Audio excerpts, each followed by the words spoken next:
What if the woman you stood up for on a plane turned out to own the entire airline? And what if she disappeared before you ever learned the truth? This is the story of a struggling single dad, a man who gave up his first-class seat without knowing he was about to change both of their lives forever.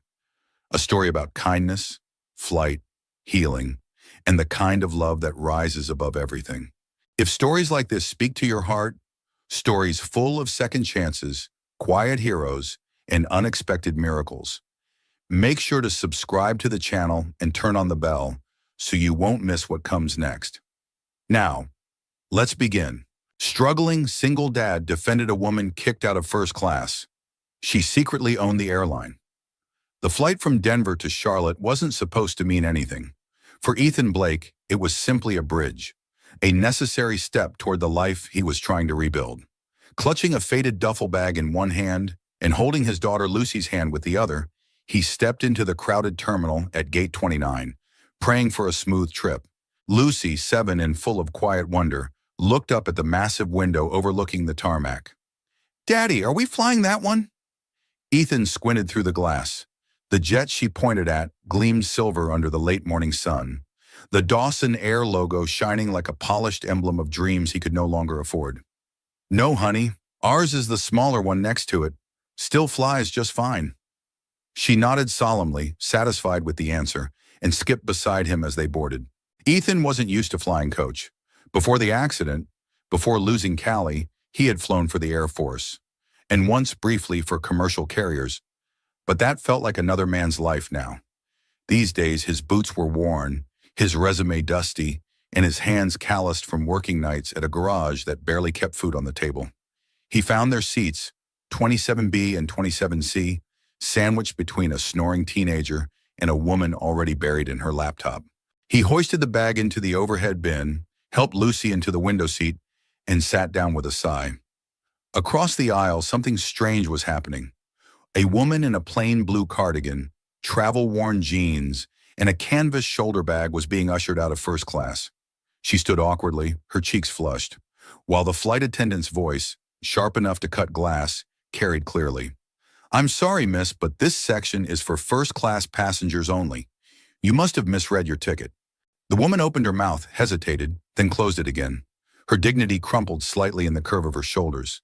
She looked around as if to shrink. I was assigned this seat," she said quietly. The attendant didn't even check. "I'm sure it was a mistake. Please return to economy." The woman glanced toward the empty first-class seat, 3A, and then back to the long line of passengers watching. No one moved. No one spoke.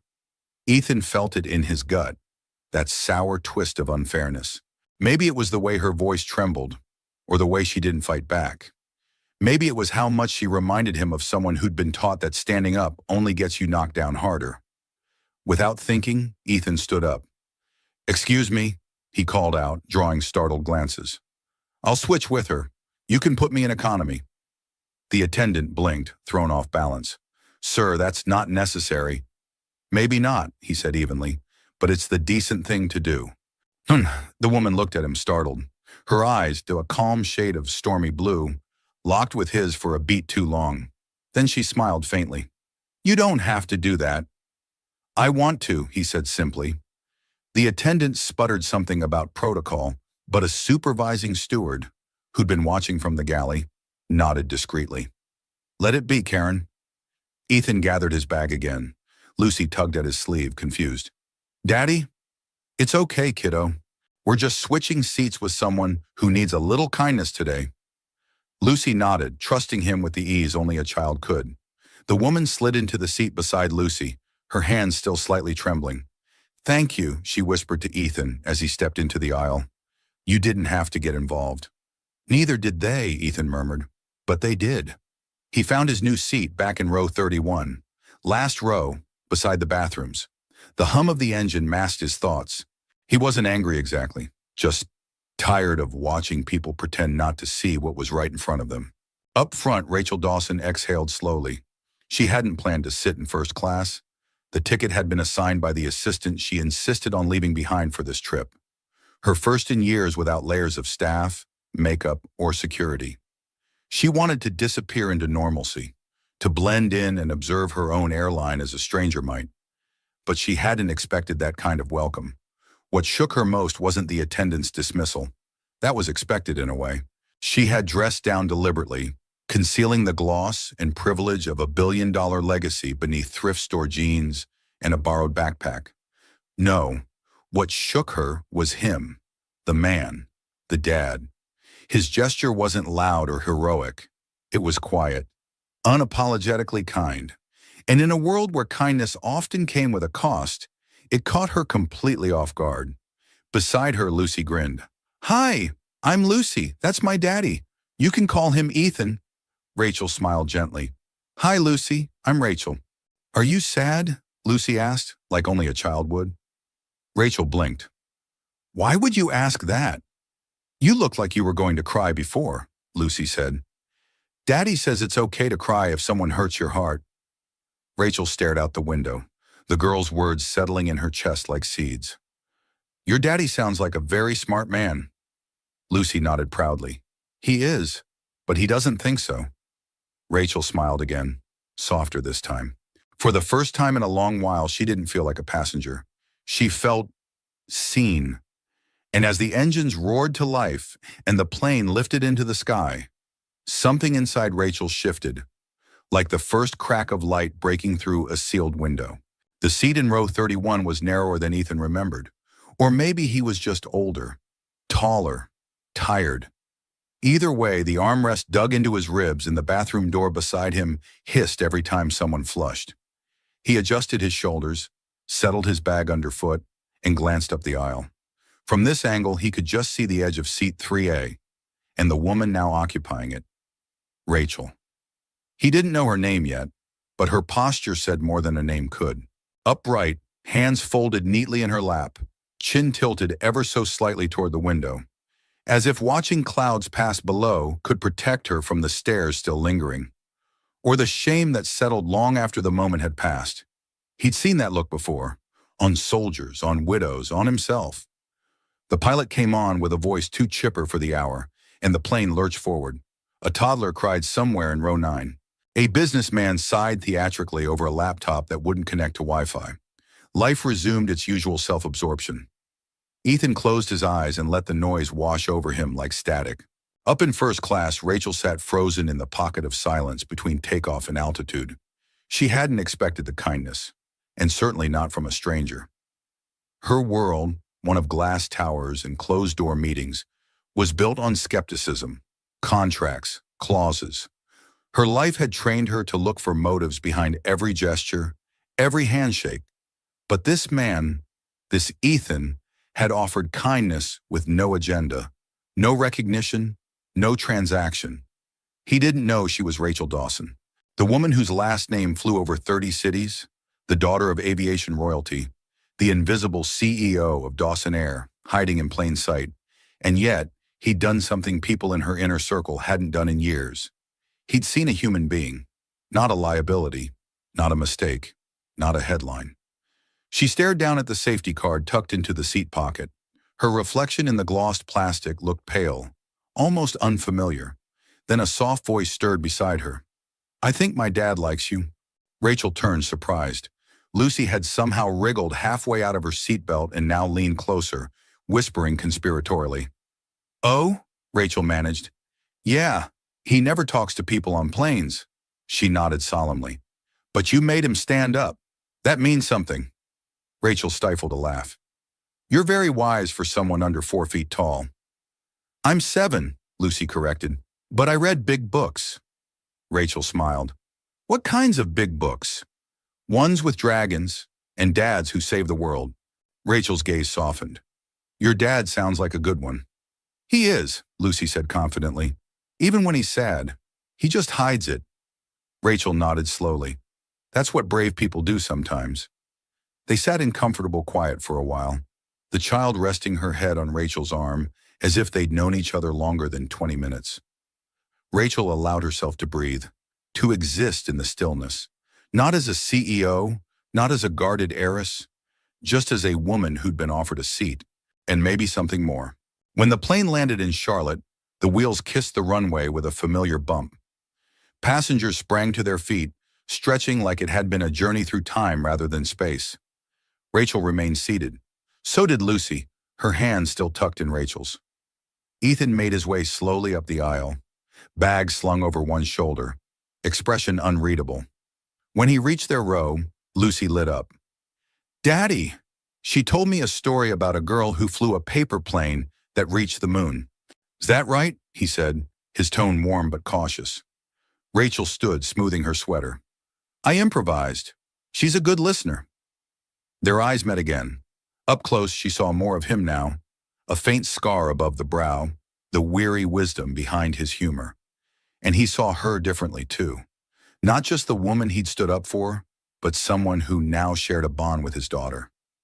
"Thanks again," Rachel said quietly, "for earlier." Ethan nodded. "Didn't sit right with me, that's all." She paused, then reached into her bag and scribbled something on a boarding pass stub. "If you ever need a contact in aviation, I know a few people." He took it, surprised, but pocketed it with a simple, "Appreciate it." Rachel gently squeezed Lucy's hand one last time. "You take care of your dad, okay?" "I always do," Lucy said proudly. Ethan smiled, this time with the trace of something real. "Safe travels, Rachel. And you, Ethan." And then she was gone. Later that night, Rachel sat alone in a quiet room at a boutique hotel just outside downtown.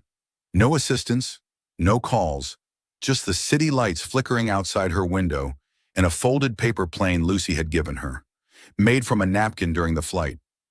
On the back in crayon were the words, "Fly high, Miss Rachel." She stared at it, emotions colliding in her chest. A napkin, a scribbled note, a man who traded comfort for compassion, a child who trusted like it was her superpower. Rachel Dawson had boarded that plane hoping to observe her airline from the shadows. She hadn't expected to be seen, and now something in her wouldn't let her walk away. Not from Ethan, not from Lucy, and not from the feeling that, for the first time in years, she was exactly where she needed to be. The morning sun had barely climbed above the rooftops of Charlotte when Rachel stepped out of her hotel room and into a different version of herself. Gone was the woman who'd flown first class unnoticed. Today her hair was pinned loosely, and her wardrobe consisted of a gray field jacket and dark jeans. Unbranded, unassuming. She wore no makeup, no heels, no security. She didn't need them here. Rachel Dawson, daughter of Richard Dawson, the aviation magnate who built an empire from a single hangar in Tulsa, had long since learned how to disappear in plain sight. And today, that skill would serve her better than any title ever had. She checked the address scribbled on the boarding pass stub Ethan had returned to her the night before. He hadn't called her number, of course. Men like him didn't follow up with strangers who offered vague business connections. He was too grounded for that, too proud. But the information he had given, almost unintentionally, had been more than enough. She'd found the hangar. It was tucked behind a regional airport on the outskirts of town. A long-abandoned building once used for flight training and crop-dusting repairs. The kind of place most people would write off as forgotten. But as she stood at the chain-link fence, watching the sunrise glint off a rust-streaked roof, Rachel saw something else. Potential. Character. A beginning. A deep engine hum broke the silence. A faded blue pickup truck bounced over the gravel path, its front fender held together by duct tape and faith. It rolled to a stop just beyond the gate. Ethan stepped out, toolbox in hand. Flannel sleeves rolled past his elbows. His face looked half in shadow, half carved by the early light. Rachel didn't move. He didn't recognize her at first. His brow furrowed slightly, trying to place the familiar. Then he said, "You're the paper plane lady." She smiled, brushing a strand of hair from her cheek. "That's one way to remember me." He leaned on the open truck door, studying her. "Didn't expect to see you again." "I didn't expect to come," she replied honestly. "But I woke up this morning and couldn't shake the feeling I'd regret it if I didn't." He tilted his head, skeptical but not unkind. "You flew all the way here just to say thanks again?" She hesitated. "Not exactly." He crossed his arms. Rachel exhaled. "I wasn't entirely honest with you. I work in aviation. I oversee a few regional initiatives, partnerships with private pilots, new programs for transitioning veterans, things like that." You run a startup? He asked. She nodded slowly. Something like that. Ethan eyed her warily. And you're here because I'm looking for someone who understands both sides of flying, not just the cockpit, but the people on the ground.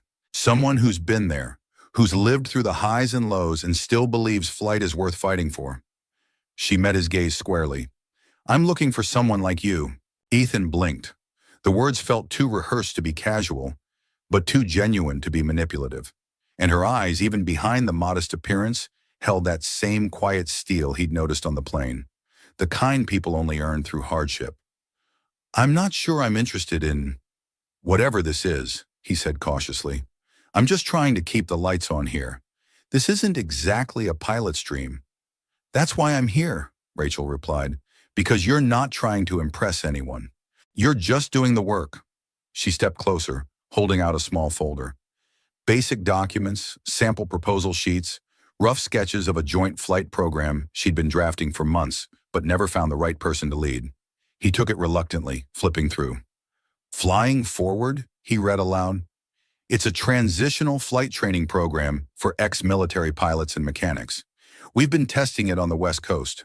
I want to expand east, but we need a base. Someone to help us tailor the training to local communities. I was hoping this hangar might work.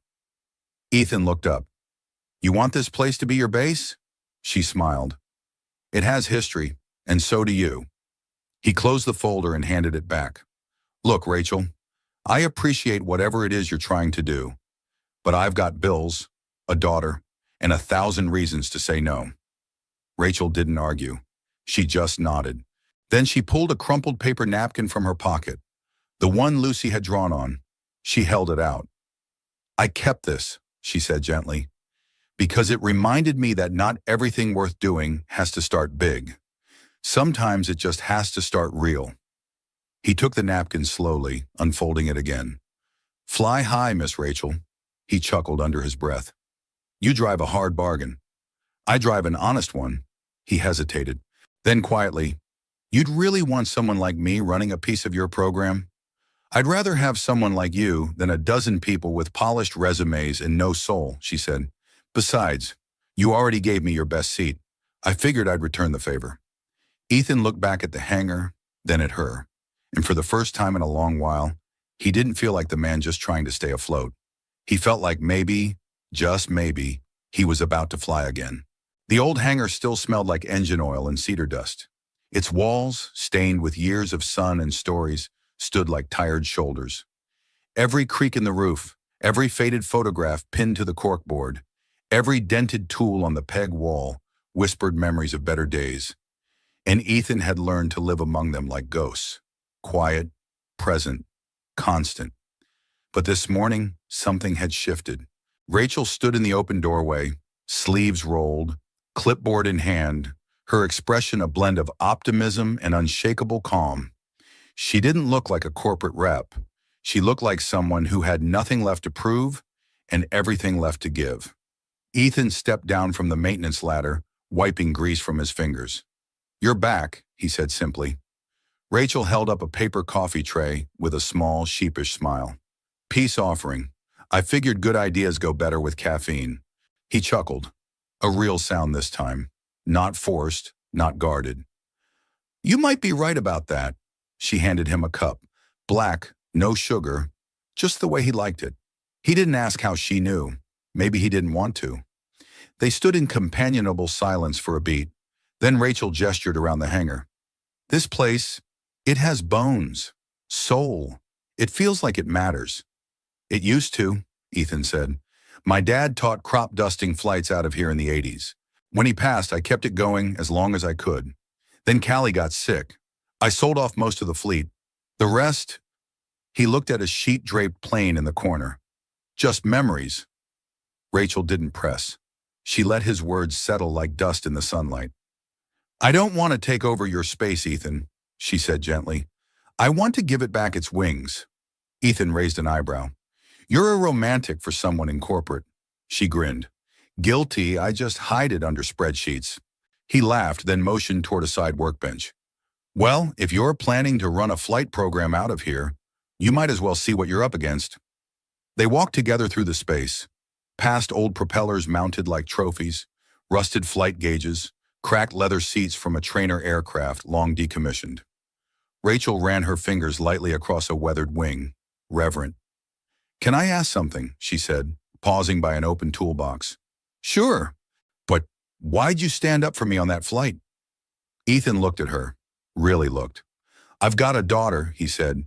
"She watches everything I do, what I say, what I let happen, and someday someone's going to try to make her feel small, like you looked in that moment. I want her to remember that I didn't stay quiet." Rachel swallowed. The truth of it struck deep.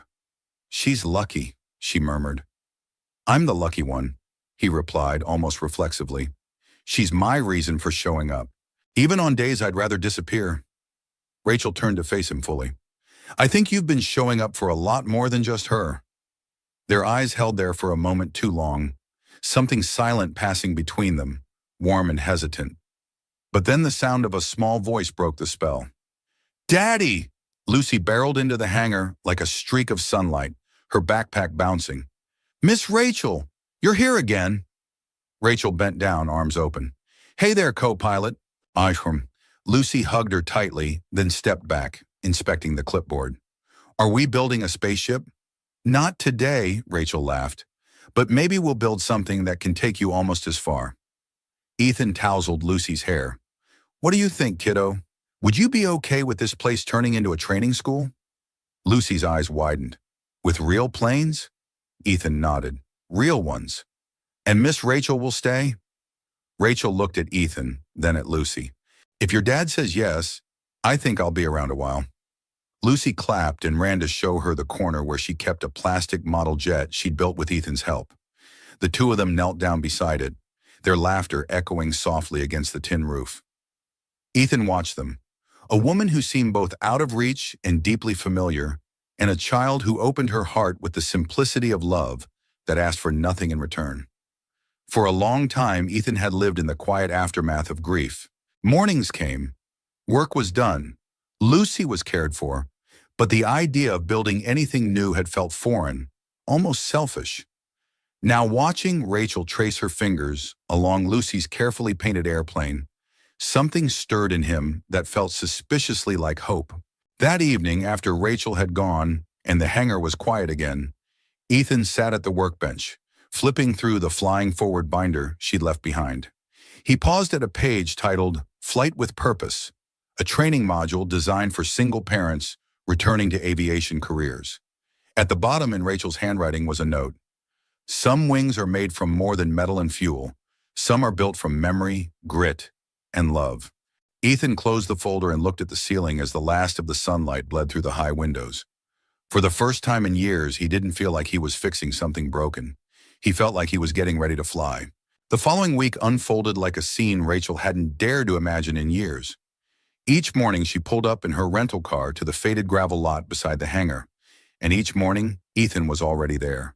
Sleeves rolled, grease under his nails, mind deep in some piece of machinery that most people would have called junk, but he still insisted on fixing. Lucy greeted her like family every single day. The hangar, once still and silent, now buzzed with a kind of quiet resurrection. Old propellers were dusted off, tools reorganized, blueprints unrolled. What had been a space for survival was slowly becoming a place for possibility. But beneath the warmth, Rachel carried a weight she hadn't yet put down. She wasn't lying, not exactly. Everything she'd told Ethan about flying forward was real. The training program existed. The expansion was underway. And she had chosen his hangar for more than sentimental reasons. What she hadn't told him, what she couldn't tell him, was that she didn't just oversee it. She owned it. She owned all of it. Dawson Air, flying forward, the regional infrastructure, the PR department that was already begging her for updates and photos of the veteran father-daughter mechanic story. If she gave the word, Ethan's name would be everywhere by morning, and he had no idea. That afternoon, as the late September sun leaned lazily against the hangar roof, Ethan wheeled out an old flight simulator chair from the back room. Rachel helped him wipe off the years of dust, while Lucy danced circles around them with a toy glider. "You rebuilt this thing?" Rachel asked, running her hand over the cracked leather. Mostly, Ethan said, adjusting a frayed cable. Callie and I used to train crop dusters on this before we switched over to actual test flights. Rachel hesitated. You don't talk about her much. He paused, then sat on the edge of the chair, hands resting on his knees. She was fire, he said quietly. Smart, funny, stubborn as hell. Loved the sky more than I did, if that's possible. We got married at 21. Bought our first junked-up Cessna before we had a mattress. Rachel sat on the floor across from him. The air between them shifted, gentler now. She got sick, he continued. Ovarian cancer. We fought for 2 years. She made me promise I'd keep Lucy flying, no matter what. Rachel's heart clenched.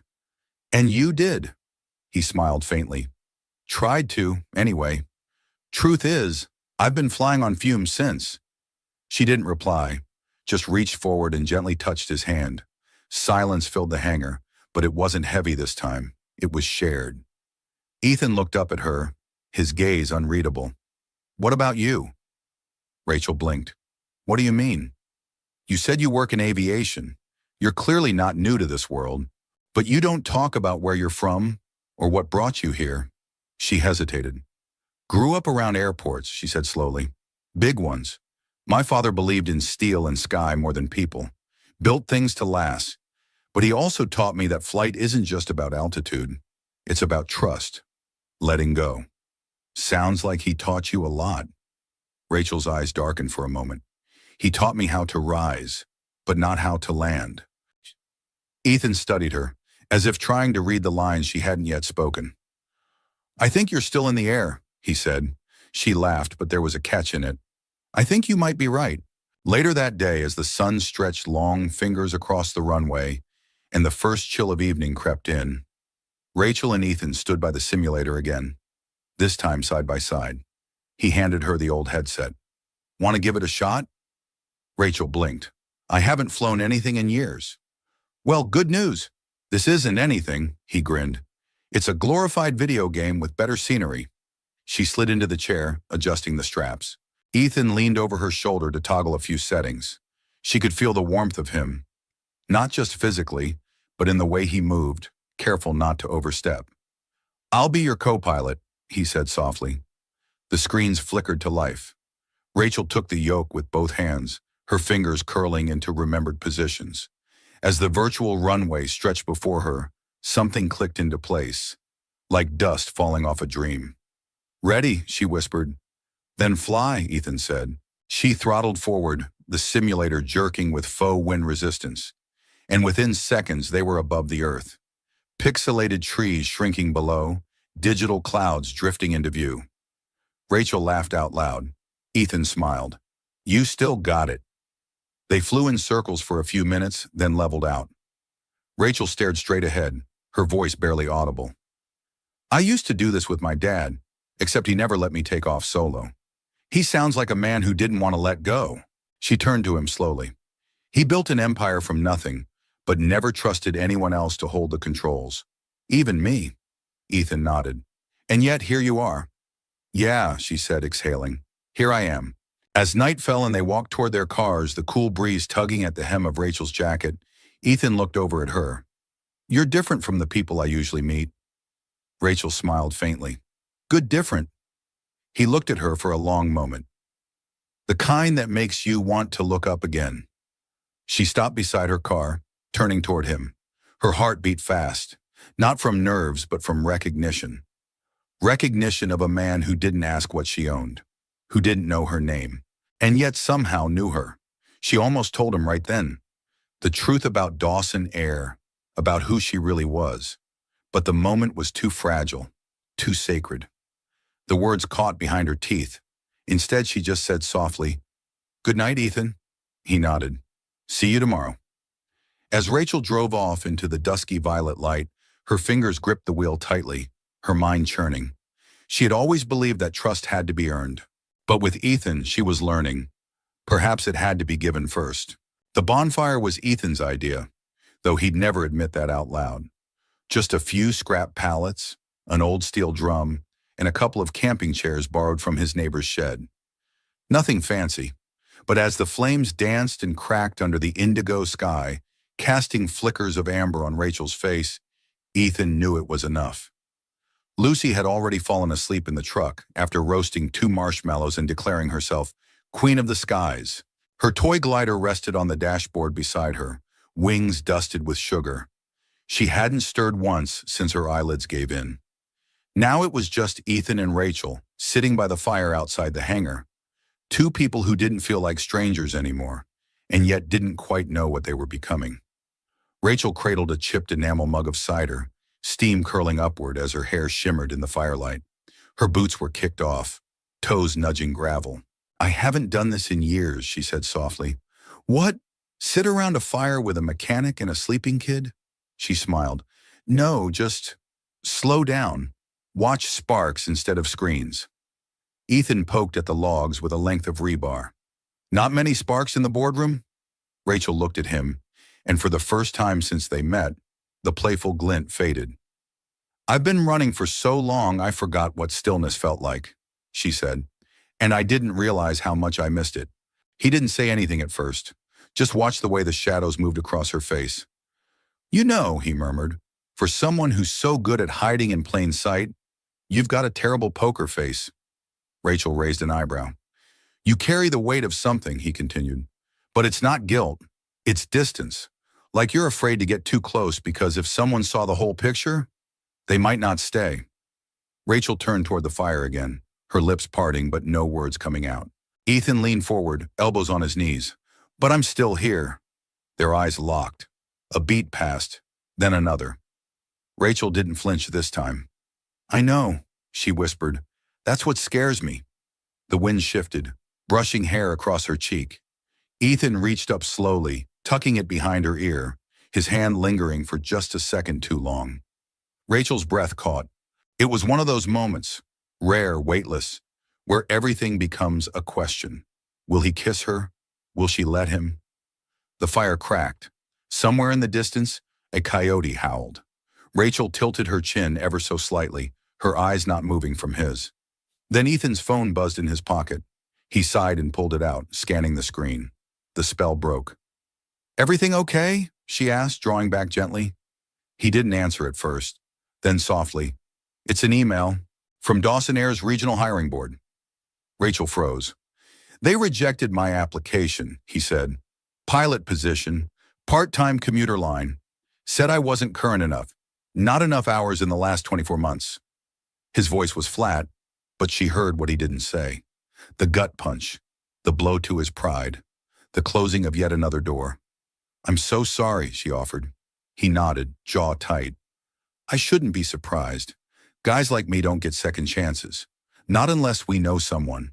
Rachel looked down at the cider cooling in her lap. "You do know someone," she said quietly. He gave her a strange look. "You?" She hesitated. This was the moment, the place to tell him everything. Who she really was, what she could do for him, how he wasn't just someone she'd randomly met on a plane. But instead she said, "I meant me, as in, I believe in you." That's got to count for something. His expression softened, but there was a shadow behind his smile. "I appreciate that." "I do," he said, "but sometimes believing isn't enough. Sometimes the world just moves on without you." Rachel swallowed hard. It wasn't the time. Not yet. So she offered the only truth she could safely give. "Then maybe you build a new runway." He looked at her, and something passed between them again. Not heat this time, but recognition. Of pain, of hope, of people learning to breathe again after too long underwater. He leaned back in his chair, looking up at the stars. "You ever wonder if we're all just waiting for the right wind to catch us?" "All the time," Rachel said. They sat like that, side by side, until the fire collapsed into a bed of coals and the night folded in around them. Later, as Rachel drove back to her hotel, the rejection letter on Ethan's phone kept flashing through her mind like a warning light in the cockpit. She had the power to reverse that decision with one phone call. She could fix it, clear his record, put him in the pilot's seat tomorrow. But that wasn't what Ethan needed. What he needed, what he deserved, was someone who believed in him without needing to rescue him. She gripped the steering wheel tighter, the cool leather pressing into her palms. The truth had to come eventually. She knew that, but not tonight. Tonight she'd let him have his dignity, his firelight, his almost. The first thing Ethan noticed was the silence. It wasn't the absence of sound. The hangar still creaked and echoed like it always did.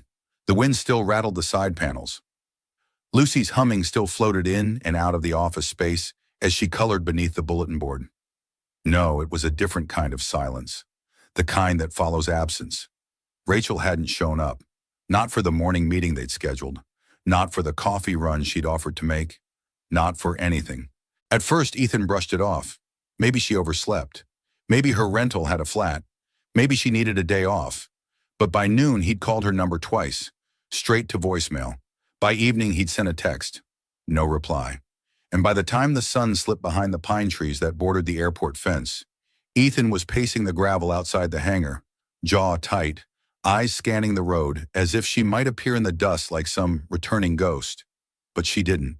Inside the hangar, Lucy peeked up from her drawing. "Is Miss Rachel coming back?" Ethan knelt beside her, trying to keep his tone even. "I don't know, sweetheart." Lucy's brow furrowed. "Did she get on a plane?" "Maybe." "Without saying goodbye?" Ethan swallowed. "Yeah, I guess so." Lucy nodded, the way kids do when they're trying to be braver than they feel. "Okay." She went back to her drawing, but her crayon moved slower now. Ethan stood up, feeling something in his chest shift, a familiar tightness, the sensation of being left behind. It wasn't new. He'd felt it when Callie took her last breath. He'd felt it when the bank called about the hangar loan. He'd felt it again every time Lucy asked for something he couldn't give. But this was different. This time, it had come wrapped in warmth, in trust, in something that had started to feel like possibility, and it had vanished without a word. That night, Ethan sat alone at the workbench, the flying forward binder still open to the last module they'd reviewed together. Her notes were still there, neat, confident strokes in blue ink. His eyes drifted to the corner of the page, where she doodled a tiny plane with wings too large for its body, a child's version of freedom. He closed the binder and set it aside. The silence roared. 300 miles away, Rachel stood in the penthouse conference room of Dawson Air's headquarters. The city of Atlanta spread beneath her like a glittering map. Her heels clicked softly against the marble floor as she moved from window to table, arms crossed, heart pounding. "Ma'am," her assistant said, clearing his throat, "you've been gone 2 weeks. We need answers. The PR team is panicking. The expansion report's overdue. And the media is sniffing around that regional flight program." "I know," Rachel interrupted. She wasn't angry, just tired. In the time she'd been gone, the company had continued spinning. Reports were filed, deals made, executives appeased. The machine ran fine without her, but she didn't. Every meeting, every update, every neatly itemized email felt hollow, like she was reading a script she didn't believe in anymore. The woman who'd returned to this boardroom was not the one who had left it, and she wasn't sure how to explain that. Her assistant stepped forward again, holding a white envelope. "This came for you," he said. "Hand-delivered. No return address." She took it and opened it carefully. Inside was a folded piece of paper, construction paper to be exact. On it was a drawing, a paper airplane, colored red and gold. Below it, in crayon, were the words, "Please come back. We miss you. Lucy." Rachel sat down hard in the nearest chair. Her assistant stood there awkward. "Should I give you a moment?" She nodded. As the door closed behind him, Rachel laid the note flat on the table and stared at it. Lucy had found a way to reach her, even when Rachel hadn't deserved it. Back at the hangar, the following morning dawned in silver light. Ethan poured himself a mug of black coffee and sat by the open doors, watching the clouds roll over the tarmac. He didn't know what to think anymore. Was she just another visitor passing through? Someone with a good heart and a complicated life who'd left before it got messy? Or had he imagined it all? The connection, the quiet rhythm they'd begun to build. A beat-up postal truck pulled into the lot. The driver handed him a package with no return label. Inside was a small envelope, and beneath it, a flight badge. His name, pilot license number, clearance codes. He opened the envelope with shaking fingers. "I'm sorry I left without a word. You didn't deserve that, but you deserve this. A real shot, a real runway. I'll be watching your first flight." R. Ethan sat down slowly, the wind catching the edge of the badge, flipping it in his hand. He didn't smile. Not yet. But something inside him, something that had been waiting for years, finally exhaled. The hotel ballroom in Atlanta smelled faintly of polished wood, champagne, and power. Everything gleamed. The white marble floor, the crystal chandeliers, the floor-to-ceiling LED screen showing the Dawson Air logo spinning slowly behind a long, elevated stage. Industry professionals filled the rows of chairs, their name badges catching the light as they whispered and shifted in anticipation. It was the 40th Annual Aviation Advancement Summit, and Rachel Dawson was about to make her first public appearance in over a year. Ethan had no idea she would be there. He wasn't watching the broadcast for her. In fact, he hadn't even planned to tune in. But his friend Doug, a former pilot turned part-time radio host, texted him that morning with a cryptic message. "You're gonna want to see this. Trust me." So there he was, sitting in the break room at the hangar, a mug of reheated coffee in one hand and his tablet propped up against a can of WD-40. Lucy colored at the corner table beside him, humming softly to herself. On screen, the camera panned across the audience, then settled on the stage. The announcer's voice rang out. "And now, please welcome the CEO of Dawson Air and the visionary behind the Flying Forward Initiative, Ms. Rachel Dawson." Ethan nearly dropped the mug. There she was. Rachel, not in jeans and boots, not with wind-blown hair and grease on her fingertips, but in a tailored navy blazer, standing tall beneath the spotlight, her name echoing through the speakers like thunder. Lucy looked up. "Daddy, that's Miss Rachel." Ethan didn't respond. He couldn't. His eyes were locked on the screen, where Rachel stepped up to the podium, composed but clearly bracing herself. "Good morning," she began. "Before I begin, I'd like to acknowledge something important. For most of my life, I've worked behind the scenes, observing, directing, managing from a distance." She paused. "But a few weeks ago, I left the boardroom and stepped into a world I hadn't touched in years. A hangar in rural North Carolina, run by a man who had no idea who I was." Ethan's chest tightened. He didn't care about titles. He didn't ask what I owned or how many planes bore my name. He just saw someone in need and gave up his seat. She looked down for a moment, gathering herself.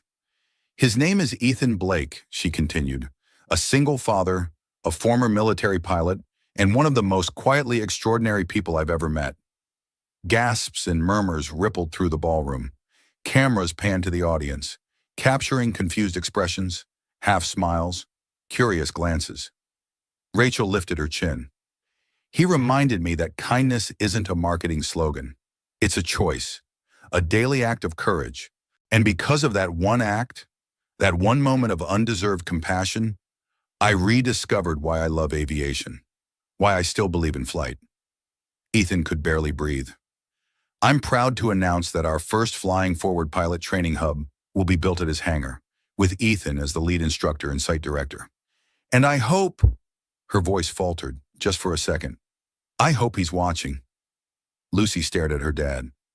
"Are you okay?" Ethan stood up, walked to the door, then back again. He looked like someone pacing a runway, but unsure if he was cleared for takeoff.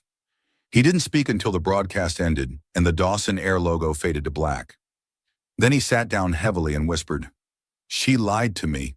That night, the wind howled through the eaves of the hangar, cold and bitter. Ethan sat alone on the back steps, a blanket wrapped around his shoulders, the sky thick with clouds. He didn't know what he felt. Betrayal? Shock? Admiration? All he knew was that the woman who had shared marshmallows and laughter and stories of flight had also stood on a global stage and spoken his name to the world. He should have felt proud. Instead, he felt exposed. Because now it wasn't just a quiet connection between two souls under repair. Now it was a headline, a spectacle, a story. He thought about the envelope, the license, the badge. It hadn't been a token of faith. It had been a reward. And that changed everything. Or did it? He closed his eyes and tried to recall the look on her face that night by the fire. Not the CEO, not the heiress, just Rachel, the woman who'd let him believe he mattered. The woman who was probably waiting, somewhere out there, for him to decide whether she still did. The envelope arrived 3 days later. No courier, no email.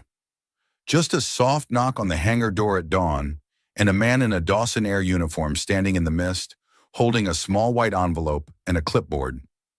Delivery for Mr. Ethan Blake. Ethan signed without a word. Lucy watched from the corner of the office, her cereal bowl forgotten, the milk going soggy. As the man disappeared into the fog, Ethan sat down at the workbench and stared at the envelope. It was embossed with a gold seal, clean, official, elegant in a way that made his calloused hands feel rougher than usual. He opened it slowly. Inside was a thick ivory card, printed in raised ink. You are cordially invited to attend the inaugural flight of the Flying Forward Initiative. Date, Saturday, 3 p.m. Location, Charlotte Regional Airstrip. Private hangar. 4. A seat has been reserved for you and your guest. No signature, no note. But he knew who had sent it. Rachel. Ethan didn't answer right away. He spent the morning working on a stubborn alternator, his knuckles cracking open as he forced bolts into place. Every turn of the wrench helped drown out the voices in his head. The ones that whispered she'd used him, lied to him, made him into a story. But another voice kept rising above the noise. Lucy's voice. She told me a story about a girl who flew a paper plane to the moon. I think my dad likes you. Please come back. That last one, written in crayon, still sat taped to the wall behind his desk. He stared at it as the afternoon sun shifted across the floor. By evening, he still hadn't decided. The next morning, he sat at the kitchen table while Lucy finished tying her shoes. She looked up. Are we going? He blinked. Going where? To see Miss Rachel fly. Ethan hesitated. You want to? Lucy didn't even pause. Of course, she sent us an invitation. That means she wants us there. He scratched his chin, stalling. It might be complicated. Did you do something bad? She asked, frowning. He looked at her, surprised. No. Sure, then what's so complicated? He laughed under his breath. You're getting too smart for me. Lucy shrugged. You said we don't leave people behind. Remember? Not when they're trying. That settled it. Saturday afternoon arrived with an open sky and the crisp bite of autumn in the air. Ethan wore his best flannel and a pair of clean jeans that still fit. Lucy insisted on her dress with the tiny airplanes embroidered along the hem, a gift from Rachel weeks earlier that she'd kept for special days. They drove in silence, Charlotte's skyline glinting in the distance. As they approached the private hangar, Ethan's stomach twisted with something between nerves and curiosity. The hangar wasn't large, but it was immaculate. Polished floors, white folding chairs arranged in neat rows. A small group of invited guests stood chatting near the refreshment table, most of them in suits or pilot uniforms. Ethan and Lucy stepped inside slowly, unsure where to go, until a woman in Dawson Air blue approached with a kind smile. Mr. Blake? Right this way. She's expecting you. Ethan's breath caught. She's expecting you. They were ushered to the front row, where 2 seats were labeled with simple place cards. Ethan Blake, Lucy Blake. On the stage was a sleek aircraft painted in silver and royal blue, the Flying Forward logo gleaming on its tail. Rachel hadn't appeared yet. Lucy sat up straighter, scanning the crowd with wide eyes. Do you think she's nervous? Ethan smiled, watching her. Probably. Just then, music swelled, a low, cinematic score, and the small crowd turned toward the platform at the far end of the hangar. Rachel walked in from the side, dressed in a pilot's jacket and dark jeans, her hair pulled back, no makeup. Just Rachel. She climbed the steps and stood in front of the plane, a wireless mic clipped to her collar. Thank you for coming, she began, her voice steady but warm. Today isn't just a launch, it's a landing. A landing for every dream that was put on hold. Every pilot who thought their best days were behind them. Every child who looked up and believed they belonged among the clouds. She paused, her gaze drifting briefly to the front row. To Ethan. To Lucy. I started this program because someone reminded me what flight really is. Not speed, Not altitude, but trust, generosity, the courage to lift someone else when they're grounded. Ethan felt Lucy reach for his hand. He squeezed it gently. Rachel continued, "The first official flying forward flight takes off in 10 minutes, and I'd like to offer that honor to the man who unknowingly taught me how to fly again." She turned toward Ethan. "Ethan Blake, would you join me in the cockpit?" The entire room turned. Ethan rose slowly, his face unreadable. Lucy grinned. "Go, Daddy." He walked toward her, heart pounding. Rachel met him at the bottom of the stairs. "I didn't know how else to say it," she said, voice low. "I needed you to see it, all of it. No hiding, no titles. Just this." Ethan studied her. "And after we land?" She held his gaze. "That's your call." He nodded, then climbed the stairs beside her. The cockpit was smaller than Ethan remembered. Or maybe it just felt that way, because of the woman seated beside him. Rachel wore the pilot's headset like she'd been born into it. Yet her hands trembled slightly as she adjusted the throttle. He noticed but said nothing. Outside the windows, the sky stretched like an open canvas, high noon light pouring over the clouds like silk. Ethan sat in the co-pilot seat, strapping in slowly. His fingers found familiar buttons, gauges, levers. He didn't need to ask why she invited him up here. Some things you just knew. "Fuel check complete," Rachel said quietly, keeping her eyes on the dash. "Ready when you are." He responded without hesitation. "Roger that." The engine roared to life, a deep purr rising into a smooth, powerful hum. The runway blurred into motion, and within seconds they were airborne, leaving the Earth and its questions behind. It wasn't until they reached cruising altitude that Rachel finally spoke again. "I was terrified you wouldn't come." Ethan didn't look at her. His eyes stayed fixed on the horizon. "I almost didn't."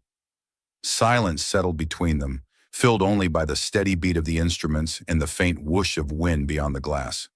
She removed her headset, turning slightly to face him. "I never meant to lie, Ethan." "But you did," he said. "Yes," she admitted, her voice raw. "I did. I kept my last name hidden.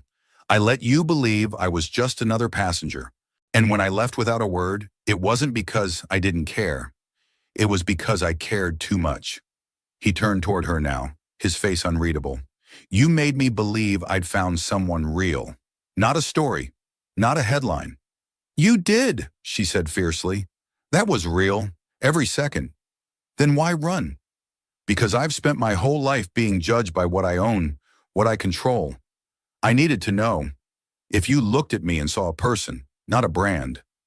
Ethan took a long breath. "I saw someone kind, smart, brave, someone who listened to my daughter like she mattered, someone who sat in silence and made it feel full instead of empty." His voice lowered. "But you walked away, Rachel, without trusting me with the truth." Rachel's eyes filled, but she didn't look away. "You're right. I failed the very test I set for you." She reached slowly into her jacket and pulled out a folded piece of paper. Wrinkled, handled too many times. She handed it to him. It was Lucy's drawing, the red and gold paper airplane. "She gave me this the day I left," Rachel whispered. "I carried it through boardrooms, conference calls, coast-to-coast flights. And every time I looked at it, I remembered the hangar, the smell of engine grease, the sound of your laugh, the firelight." Ethan's jaw clenched. "Then why come back now?" She met his eyes squarely. "Because I realized I couldn't land without you." The plane cruised on, cutting through high-altitude winds like a truth long overdue. Ethan looked down at the drawing again, fingers tracing the curve of Lucy's scrawl. For a moment, his guard slipped, just enough for her to see the man underneath. "She misses you," he said. Rachel smiled softly. "I miss her too." Another beat passed. "And what about me?" he asked, not sharply, but with the quiet ache of someone who's been left behind one too many times. Rachel inhaled, steady and sure. "You're the only person who ever made me feel like I could be seen without being showcased. You reminded me that leadership isn't about control. It's about connection. I want that. I want you." Ethan leaned back, exhaling through his nose. "Is this the part where you offer me a corner office and a bonus package?" She laughed, startled.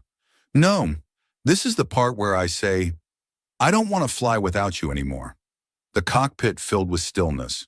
Then Ethan, almost smiling, asked, You know what I remember most about that flight to Charlotte? Rachel shook her head. You look like someone who was falling from the inside. And I didn't stand up for you because I thought you were rich or important. I stood up because you looked alone. I know what that feels like. She nodded slowly. I don't want to feel that way again. You don't have to. He reached out, took her hand. Firm, solid, real. Rachel didn't say anything. She didn't have to. The flight controller's voice broke over the comms. Flying forward 1, you are cleared for return descent. Ethan looked at her. Ready to land? Rachel smiled. Only if you're still beside me. They eased the plane into its slow arc downward, dipping beneath the clouds together, the blue thinning to soft gold as the afternoon sun began to set. And somewhere between sky and earth, hurt and healing, what began as a gesture in an airplane aisle found its way to something deeper. Not a perfect ending, but a beginning, with both of them in the cockpit. The first time Rachel Dawson came to North Carolina, she arrived quietly, unannounced, unrecognizable, and uncertain of her place in the world. The second time, she returned as herself. No disguises, no omissions. Just Rachel, founder, pilot, daughter, and now woman with her heart finally out in the open. Ethan waited for her at the edge of the gravel lot, the autumn wind tugging lightly at his jacket. The sky above the hangar was streaked with the fading gold of late afternoon, and the parking area overflowed with cars. Journalists, local residents, veterans in pressed uniforms, even teenagers holding cardboard signs that read, Flying forward begins here. Lucy clung to his hand, her dress flaring as she spun in nervous excitement. Do you think she'll remember the surprise? She asked, eyes bright. Ethan grinned. She helped plan it, remember? I know, but still, it's a big day. It was, bigger than either of them had imagined. Inside the hangar, everything had been transformed. Gone were the broken parts and boxes of forgotten tools. In their place stood gleaming flight panels, restored gauges, and a wall-length banner that read, Welcome to the Ethan Blake Flight Training Center, home of flying forward. Rachel entered through the side door, wearing a simple navy jacket and a pair of aviators perched in her hair. When she saw the sign, she paused. Not because she hadn't known, but because seeing it in reality made her breath catch. Ethan noticed. Too much? He asked, stepping forward. She shook her head, the emotion barely held in check. It's perfect. Across the hangar, people applauded as she approached the podium. A modest one, borrowed from the town library. Flashbulbs flickered, but Rachel didn't flinch this time. She cleared her throat, then spoke into the mic, her voice strong and steady. Thank you all for coming today. I never imagined that a regional pilot initiative would gather this much attention. Then again, I never imagined I'd find someone like Ethan Blake or his daughter Lucy, who wrote me a note in crayon that changed everything. A wave of laughter swept through the room. Rachel smiled. This program was born from the belief that flight belongs to more than the privileged few. That experience, integrity, and resilience should count more than clean resumes or spotless uniforms. She turned to Ethan. Ethan didn't just give me a seat. He gave me a reminder of who I wanted to be. And now, this hangar, his hangar, will be the place where other pilots find their second chances. Applause thundered again, louder this time, heartfelt. Rachel stepped back as Ethan took the stage next. His hands were steady, his voice low but sure. I've been a lot of things in my life. A soldier, a husband, a mechanic, a father. But I never thought I'd be the kind of man who stood behind a podium with his name on the wall. He looked at Lucy, then Rachel. But life has a way of surprising you, especially when someone believes in you more than you believe in yourself. He held up the new pilot badge she'd given him weeks ago. This isn't a gift, he said. It's a responsibility, and I intend to earn it. The crowd rose to their feet, and for once Ethan didn't shrink from the spotlight. After the speeches, the celebration flowed into the evening, with food trucks parked outside, local musicians setting up by the runway, and laughter drifting through the air like music of its own. Rachel and Ethan slipped away to the back of the hangar, where the light was quieter and the noise softened by distance. They stood together beneath the new banner, watching as Lucy led a group of kids on a pretend training flight, using old cardboard boxes and a lot of imagination. "She's going to run this place someday," Ethan said. Rachel smiled. "I hope she invites us back when she does." He glanced at her. "You really mean to stay?" Rachel turned to face him fully. "I've lived in penthouses, boardrooms, in first-class lounges. None of them ever felt like home until I stood in this hangar with you." He looked down, then back up. "What about Dawson Air?" "I'll still run it, but differently, and from here, part-time at least. I've got a second in command who's been waiting for me to get out of her way anyway." Ethan stepped closer. "You sure you're not doing all this just because I gave you a seat?" She smiled. "No, I'm doing this because you reminded me that the best flights don't start with a destination. They start with a reason." He reached for her hand, fingers interlacing with hers. The music drifted from outside, faint but beautiful. Rachel leaned in, resting her head against his shoulder. "This feels like landing," she said. Ethan nodded. "Yeah, but it's also the beginning of something better." A year later, the hangar didn't just look different, it felt different. Gone was the quiet, hollow echo of a place forgotten. In its place pulsed the steady rhythm of revival, engines humming, flight manuals being studied, laughter echoing across concrete floors. The scent of oil mingled with fresh brewed coffee and hope. The Ethan Blake Flight Training Center had trained 18 pilots since opening. 12 of them were veterans. 3 were single parents. 1 had nearly given up flying for good, and not a single one had left unchained. Outside on the edge of the airstrip, Ethan stood with Lucy beside him, both watching the horizon as a pair of trainee planes completed their landing drills. Lucy, now 8 and growing faster than his heart could follow, wore her own mini flight jacket, a gift from Rachel on her last birthday. "Do you think I'll fly solo next year?" she asked, bouncing on her toes. Ethan smiled. "You'll probably be teaching the class." She giggled, then pointed toward the distant silver glint of a plane approaching from the north. "Is that her?" Ethan shielded his eyes. He didn't need to check the tail number. "Yes," he said quietly. "That's her." Rachel touched down with practiced ease, the aircraft dipping gracefully before settling onto the runway like it belonged there, which after everything, it did. She taxied toward the hangar, popped the canopy, and pulled off her headset. Her hair was longer now, a little wilder. She didn't wear makeup or heels or the armor she used to need to feel powerful. These days, she didn't need to prove anything.